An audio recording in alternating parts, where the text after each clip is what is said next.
Turbo 206, 1,6 litre HDI 110. Je l'ai démonté, j'en profite pour vous montrer. Il y a des choses intéressantes à savoir. Le sujet de ma vidéo, c'est la maintenance préventive des turbos. Ça va vous éviter d'abîmer votre voiture. C'est très important le turbo. C'est un turbo, il faut qu'il marche bien. Sinon votre combustion elle fonctionne pas bien. Et vous bouchez votre FAP. Et après vous allez dans les frais, hein, ou les embêtements mécaniques. Donc là j'en profite que j'ai un FAP qui est bouché. Même si j'ai pas de voyant au tableau de bord, je vous explique comment je sais que mon FAP est bouché. Il faut faire un test de performance voiture. Votre voiture, quand vous l'achetez, elle est vendue à la fiche technique par le constructeur pour un 0 à 100, alors moi c'est 10 secondes 5. Et donc, quand vous achetez la voiture, vous faites le test de performance quand elle est en bon état, pour vérifier d'abord si c'est vrai. Alors moi j'ai essayé, j'ai fait 11 secondes 5, j'ai fait une seconde de plus. Peut-être j'avais le vent de face ou on sait pas. Donc je pars sur cette référence, on va dire qu'entre 11 et 12, je suis dans les performances normales de la voiture. Là j'ai fait le test, j'étais à 20 secondes. Ouais, 20 secondes. Donc c'est beaucoup plus. Ce qui veut dire que la voiture, si on roule pépère, on s'en rend pas compte, on a l'impression qu'elle a de la puissance. Mais je me suis rendu compte que dans les côtes, elle peinait, alors qu'avant elle peinait pas. Il n'y avait pas le couple d'avant. Donc il y a quelque chose qui va pas. Donc c'est là qu'il faut intervenir. Il faut intervenir avant d'être en panne, avant d'avoir des voyants sur le tableau de bord. Sinon, ça va être la catastrophe après. Donc, tous les 100 000, de toute façon, sur les véhicules FAP diesel, vous avez droit à la maintenance complète. C'est-à-dire remplacer le collecteur ou le décrasser, hein, parce que ça vous referme les admissions d'air. Vous avez la vanagère à nettoyer aussi. Et ensuite, vous avez FAP et turbo. Parce qu'en fait, quand vous démontez le FAP, bah, c'est l'occasion de démonter le turbo. Donc autant faire tout en même temps. Et donc là, je l'ai démonté, mais je l'ai pas... Alors, vous pouvez regarder la vidéo de Harry Mécanique, très bien pour l'entretien des turbos. Mais je vais la compléter parce que lui, c'est le mécano, il y a de la débrouille, mais on va dire, il y a des choses en maintenance préventive que je vais ajouter qui sont intéressantes. Donc voilà les deux morceaux. Donc deux morceaux comme ça. Et j'ai séparé ces deux parties là. Alors il y a un détrompeur. Hein. Il y a une petite goupille là. Une toute petite goupille ici. Je sais pas si vous la voyez. Vous voyez? D'ailleurs elle est un peu mimée, d'ailleurs elle est cassée. D'ailleurs le morceau cassé, on se demande où il a été. Je crains qu'il soit dans le moteur. Ensuite vous faites attention, ici cette partie là, vous risquez de perdre 3 goupilles précieuses. Il y a 3 trous à 120 degrés, un là, un autre oh là, par là, et puis de l'autre côté ici. Le quatrième il n'y a pas de goupilles. Hein. Ces 3 goupilles vous pouvez les perdre, il faut les enlever, elles sont juste emboîtées. Il faut les enlever et puis après il faut faire le nettoyage. Ce qu'il faut savoir c'est que sur les turbos c'est des vis, je vais vous montrer. Regardez comment c'est tout pourri, ça chauffe, c'est de l'acier de base, zingué, donc ça rouille et ça peut gripper. Et vous pouvez vous retrouver à casser les vis au moment du démontage. C'est pour ça qu'il faut les démonter souvent. Déjà là j'ai démonté, je suis à 120 000, il aurait fallu le démonter plus tôt.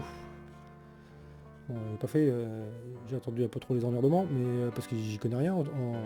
Je découvre les problèmes au mesure que je les ai, et donc c'est pour ça que le préventif, faut d'abord savoir les problèmes pour savoir comment on fait la maintenance préventive. Mais il aurait fallu démonter, moi je dirais qu'un turbo, pour bien faire, il faudrait faire tous les 50 000. Tous les 50 000, vous faites un démontage, un contrôle, un nettoyage de FAP. Vaut mieux, c'est plus facile à nettoyer quand vous le faites trop tôt, quand vous le faites trop tard. Voilà, en gros c'est ça. C'est l'intérêt de le faire plus souvent, ça sera plus facile à déboucher. Et puis les vis, elles seront plus faciles à desserrer.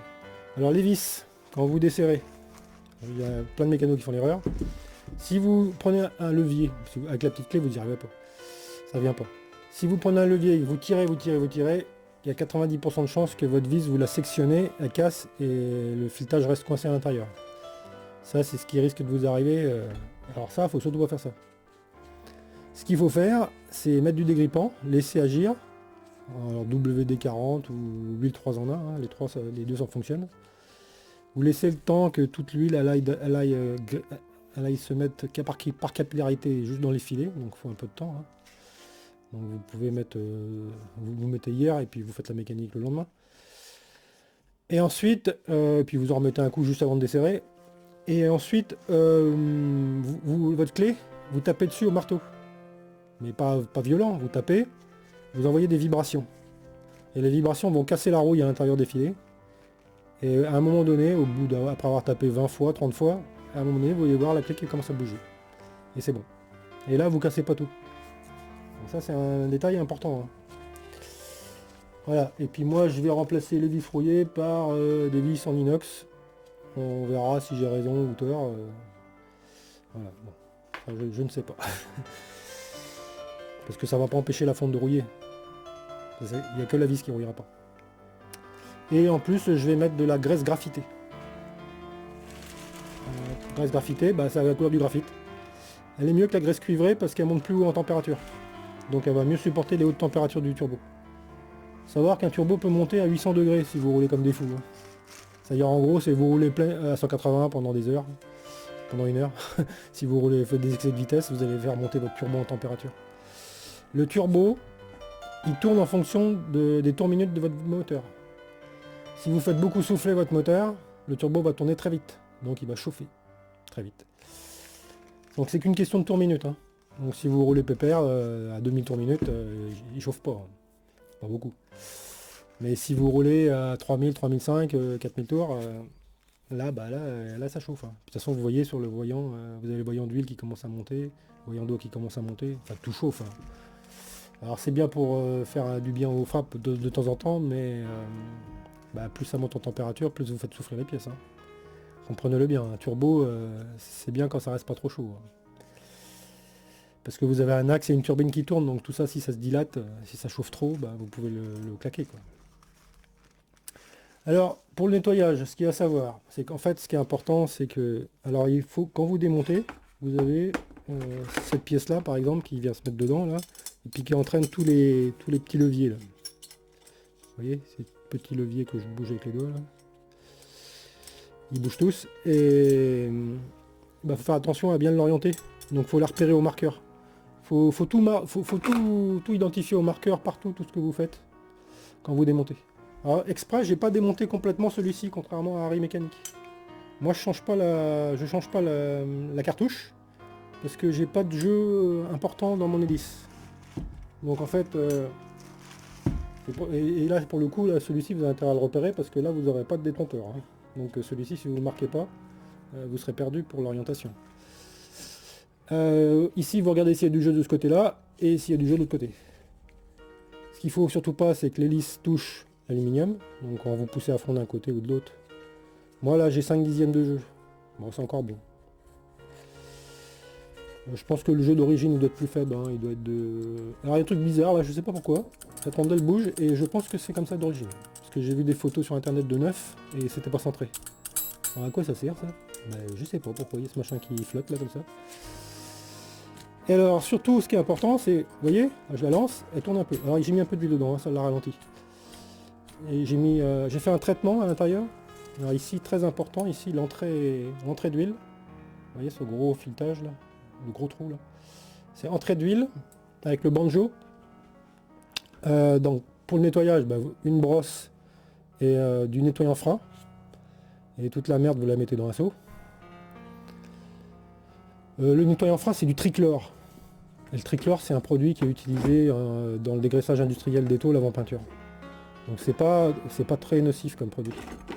Donc vous mettez quand même des gants, vous en mettez pas sur la peau, hein, c'est trop dégraissant, donc la peau elle aime pas être trop dégraissée. C'est ce qui tue les microbes, le gras sur la peau. N'oubliez pas, mais c'est pas très toxique, donc ça va, et puis ça s'évapore.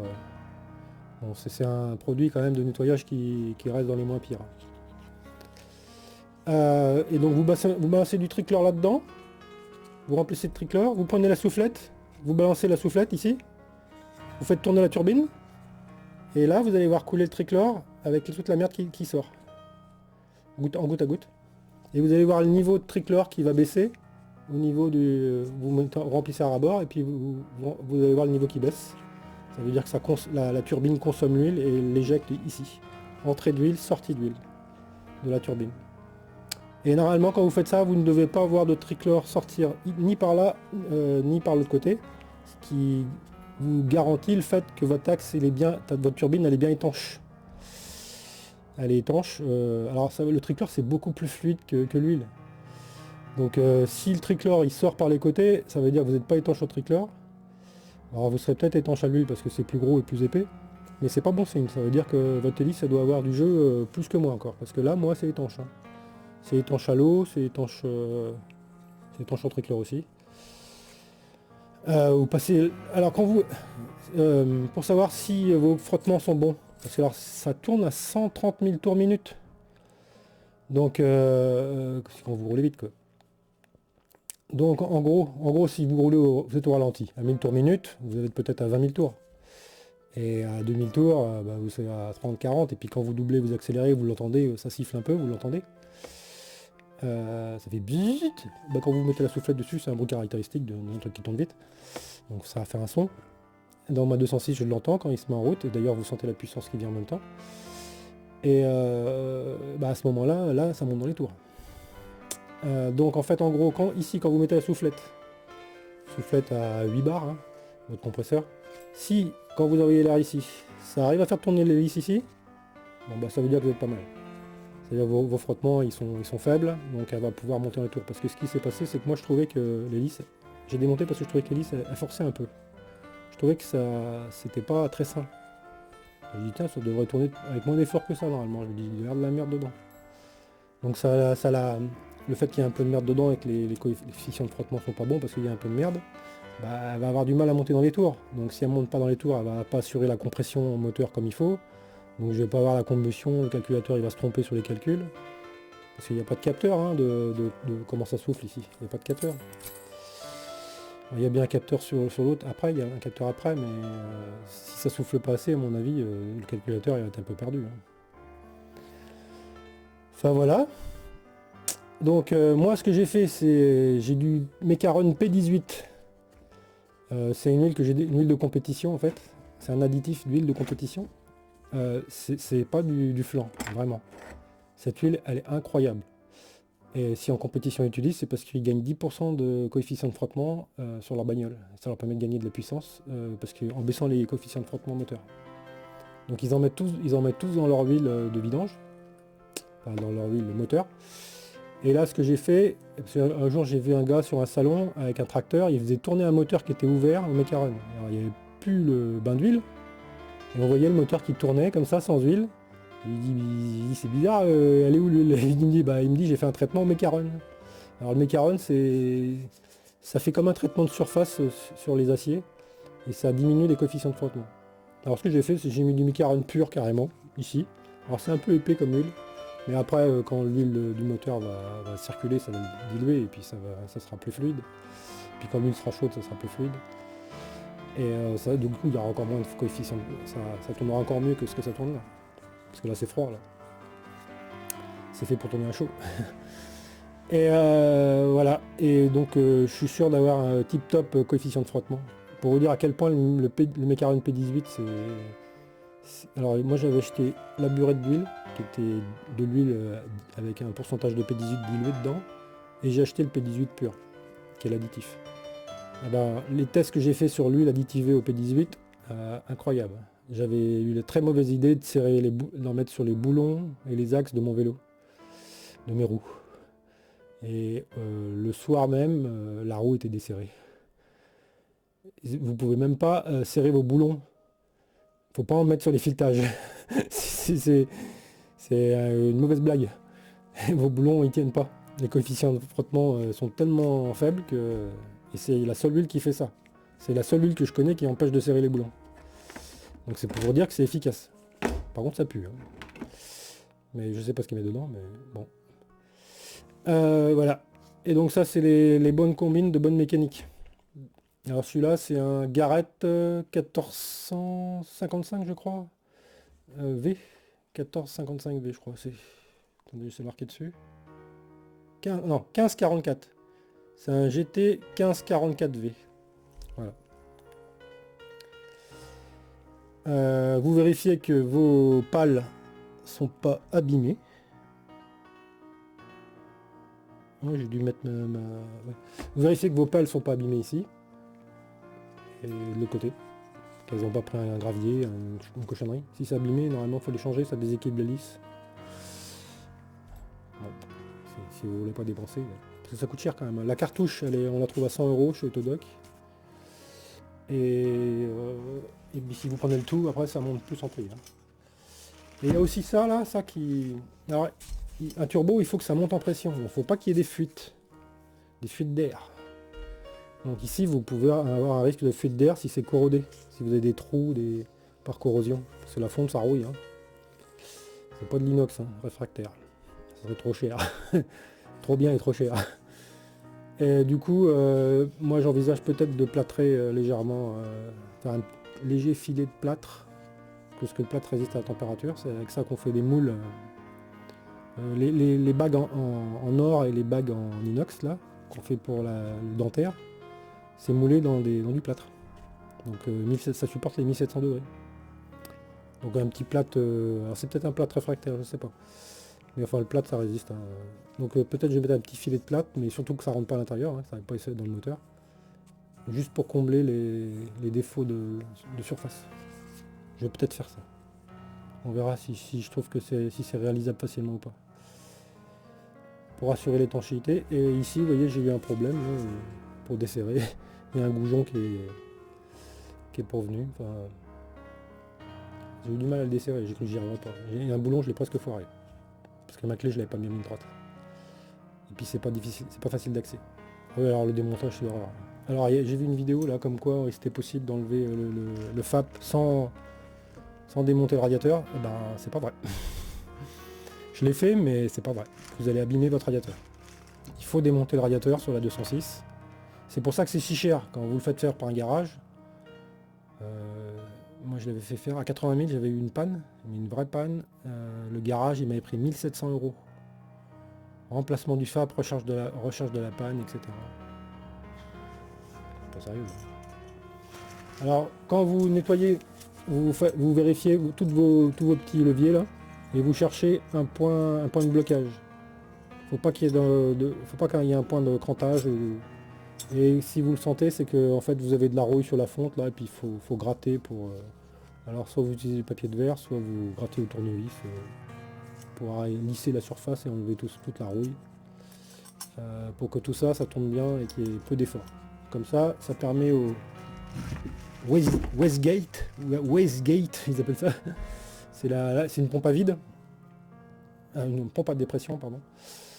Et vous vérifiez que quand vous la faites, vous vérifiez que ça souffle. Hein.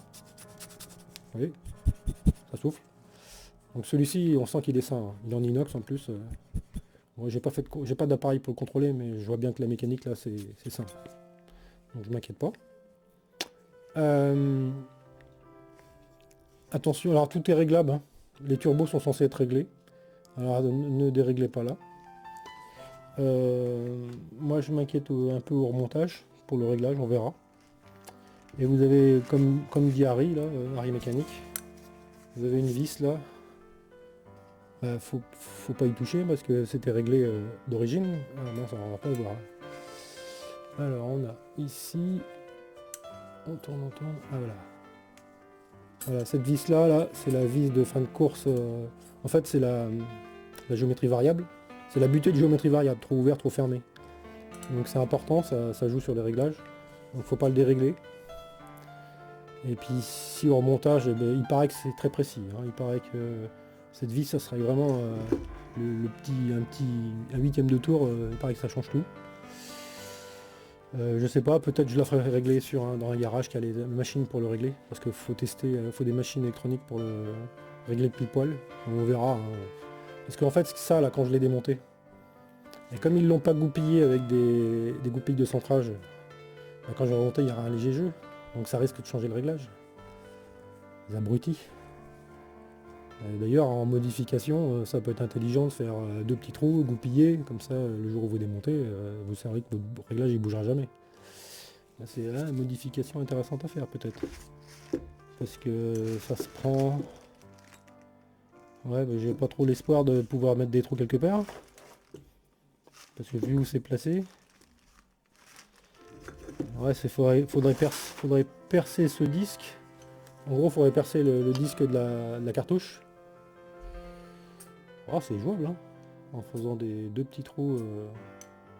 Ah, c'est une modification qui est possible, ça. Ça peut être une modification intelligente de rajouter deux trous de goupille, de 3 ou de 4, sans percer profond, ça peut être intelligent de le faire. Enfin, voilà.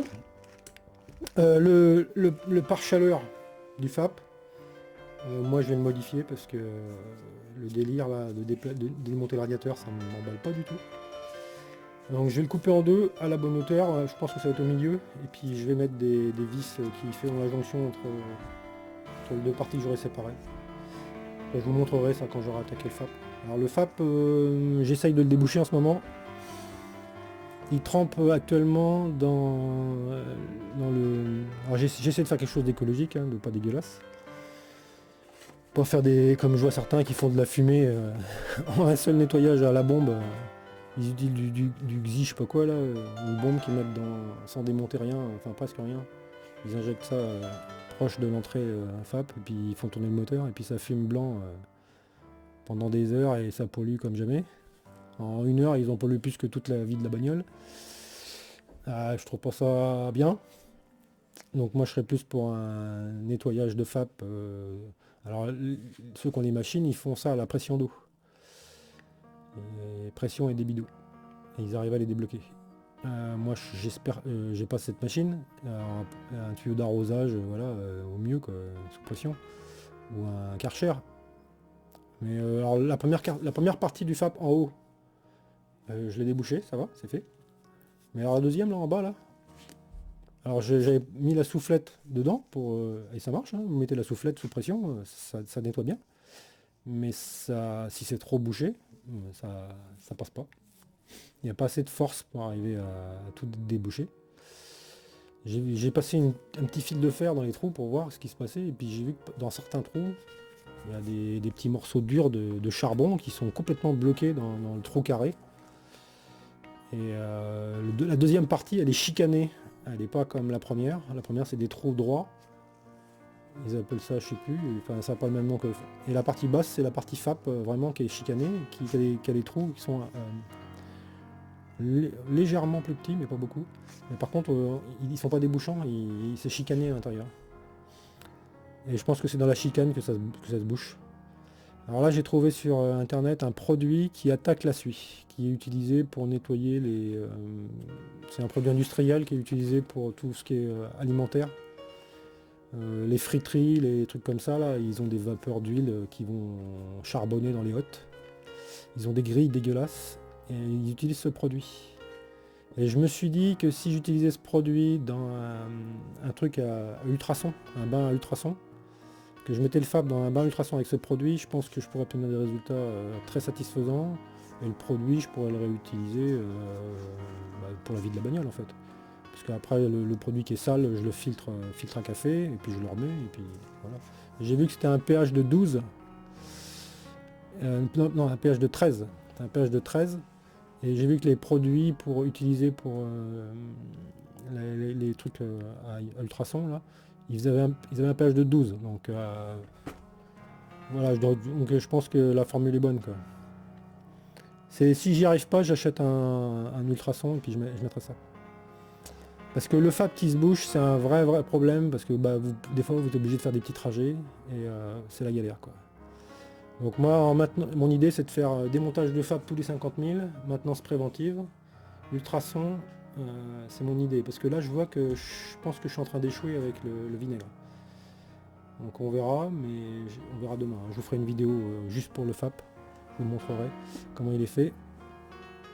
Donc là c'est donc première opération, remontage du turbo. Alors bien sûr on met pas de graisse ou d'huile à l'intérieur du mécanisme, hein, parce que c'est les fumées d'échappement qui passent là-dedans. Hein. Attention, hein. Sinon ça va coller, ça va colmater, ça va être terrible. Donc tout ça c'est à sec. Hein. Voilà. Il y a juste que la turbine hein, qui a de l'huile. Ah oui, il y a un autre sujet que je tiens à dire sur le FAP. C'est l'arnaque du FAP, l'arnaque du siècle. Alors je la découvre 20 ans après, hein, l'invention du FAP. Bon, le FAP, ça a été vendu comme anti-pollution. C'est pas vrai. Quand on regarde, quand on dit qu'on invente un truc contre la pollution, on regarde si c'est efficace et si c'est vrai. Donc la première chose, c'est quand on démonte, on se rend compte qu'est-ce qu'il y a dans le FAP et quelle est son efficacité. On voit que une voiture qui a un FAP, dès qu'elle a 10 000 km, elle fume un peu noir.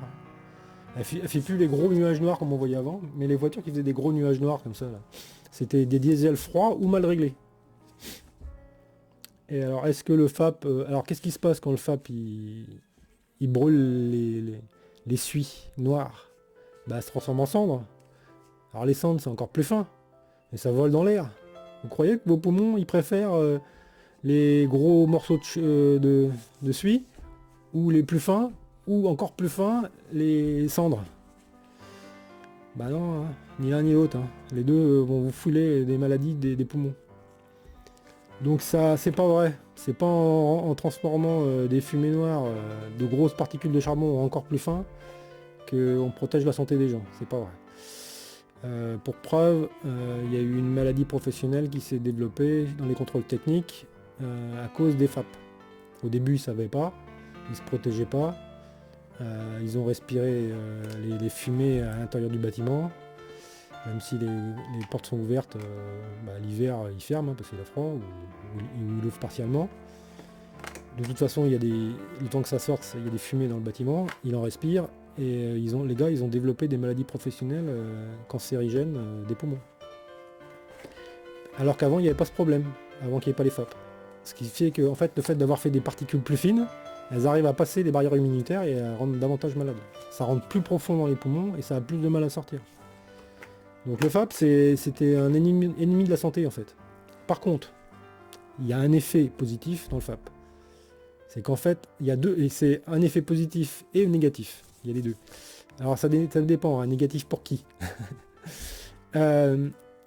L'effet positif, c'est que des bagnoles mal réglées tombent en panne. Donc vous avez plus des bagnoles qui peuvent fumer noir tout le temps et rouler pendant 100 000. C'est plus possible. Le FAP va les mettre en panne. Il va se boucher. Donc voiture mal réglée égale voiture en panne. Donc elle roulera pas, donc elle polluera pas. Ça c'est le côté positif. Le côté négatif, c'est que vous allez baisse de la fiabilité des bagnoles et augmentation du budget entretien. Et de manière importante. Et donc vous allez avoir des emmerdes. Voilà, petit trajet, beaucoup d'emmerdes, alors qu'avant avec les diesels, petit trajet, on n'avait pas d'emmerdes. Donc maintenant, des emmerdes. Moi je tombe en panne à 80 000, mais il y en a qui tombent à 60 000 hein, en panne. Donc c'est embêtant. Et puis rien n'est prévu pour faciliter le démontage de ces pièces-là, donc main d'œuvre très élevée. Et le point positif, c'est pour les constructeurs. Ça leur fait de l'oseille. Chaque fois qu'ils inventent un truc, c'est pour qu'on paye plus cher et que ça coûte plus cher en entretien. Et ça ne change pas de direction. Hein. Avec les prochaines voitures hybrides électriques, ils ont dit c'est au niveau entretien mécanique, c'est l'enfer. C'est compliqué, c'est des causes de panne supplémentaires, etc. C'est encore pire que la voiture électrique, je crois, hein, parce que là vous avez les deux là. Vous rajoutez des niveaux de complexité technique avec des niveaux de panne supplémentaires. Donc les brides, je pense que ça va être une des choses les pires, je pense à venir.